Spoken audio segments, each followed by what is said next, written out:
कि भाई इस महीने में 2 दिन आगे पीछे शिरसी में प्रोग्राम होता है कि सत्संग का मतलब तो बात मान लेने से है। सत्संग आप रोज़ाना सुनते हो, सुनने का क्या फ़ायदा होगा जब आप उसका अमल नहीं करते, उन बातों को अपने जीवन में उतारते नहीं। अगर जीवन में सत्संग सुन के आदमी 2 या 4 बात भी पूरी ज़िंदगी निभा दे तो उससे बड़ी बात कोई नहीं होती। क्यों कि सत्संग में आपको बुराइयां छोड़ने के लिए और अच्छी बात को अपनाने के लिए ही प्रेरित किया जाता है। बुराई जो इंसान छोड़ देता है तो वो पाप कर्म से बच जाता है। भूल में किए हुए कर्म थे वो भी क्षमा हो जाते हैं, लेकिन सत्संग में आके और जब आदमी को बार बार सत्संग में वो वचन सुनने को मिलते हैं कि भाई नेक काम करो, अच्छा बोलो,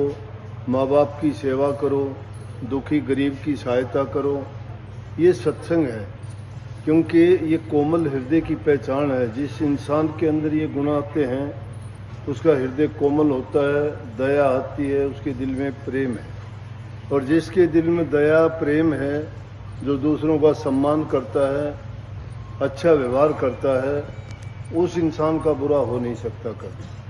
क्योंकि संसार में इंसान को अपने कर्म का फल मिलता है।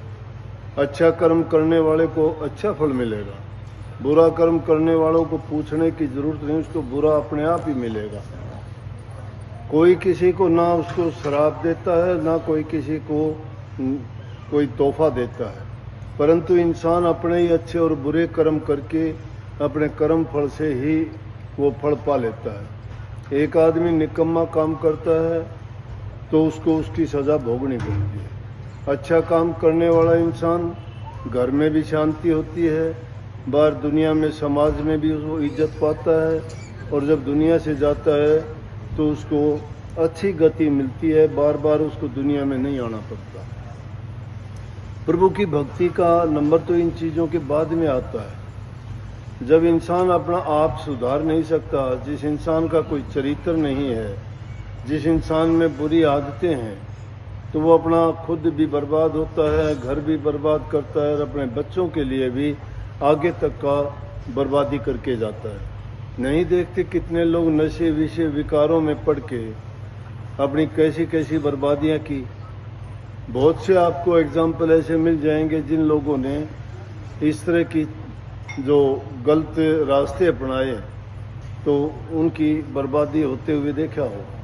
और जिन लोगों ने नेक काम किया, चाहे वो गरीबी में पैदा हुए, चाहे वो जैसे भी हालात में थे, लेकिन मेहनत जिसने की, विश्वास प्रभु में जिसने रखा, ईमानदारी से जिसने काम किया, वो आदमी शांति से रहे और उनका आगे से आगे अच्छा होता चला गया। क्यों कि उनका कर्म अच्छा था। और मैं कहता हूँ कि दुनिया में अगर सारी चीज़ें दे के भी इंसान को शांति मिल जाए तो उससे बढ़ से कोई चीज़ नहीं है। शांति नहीं मिलती।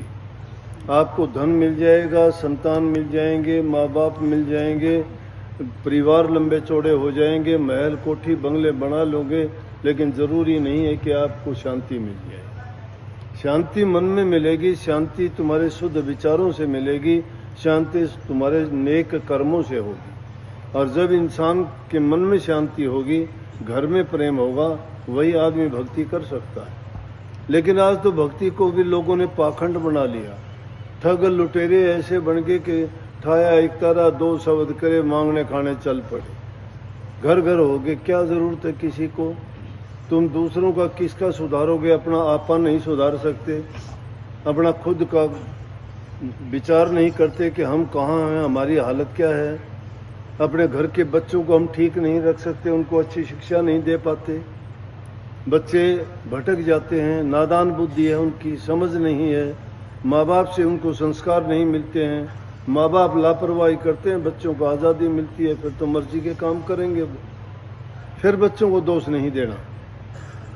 बच्चों को अगर तुम अपने पास बैठा के अच्छी बात बताते हो, सत्संगों में लेके जाते हो, तो कभी न कभी इंसान को रोज़ाना शिक्षा नहीं मिलती। पूरी ज़िंदगी में कभी न कभी उसको ऐसा विचार उसके दिमाग में, एक ही बात उसके जीवन को बदल देता है। एक ही बात जीवन को बदल देगा। और रोज़ाना सुनने वाला आदमी जब अमल नहीं करेगा तो बैठा रहे। लेकिन वो शुभ घड़ी हर इंसान के जीवन में ऐसी आती है, ऐसा मौका आता है, लेकिन जब उस मौके को कोई चूक जाता है वो पछतावा करो, पूरी ज़िंदगी फिर उसको मौका नहीं मिलता, क्योंकि वक्त ठहरता नहीं है। आज जो वक्त कल को नहीं रहेगा, ये सुबह फिर दोबारा से नहीं आनी। अलग ही दिन होगा, अलग ही सुबह होगी, अलग ही विचार होंगे, अलग ही लोग होंगे, अलग ही ख्यालात होंगे। वक्त का पहिया चलता रहता है, हर घड़ी हर बदलता रहता है।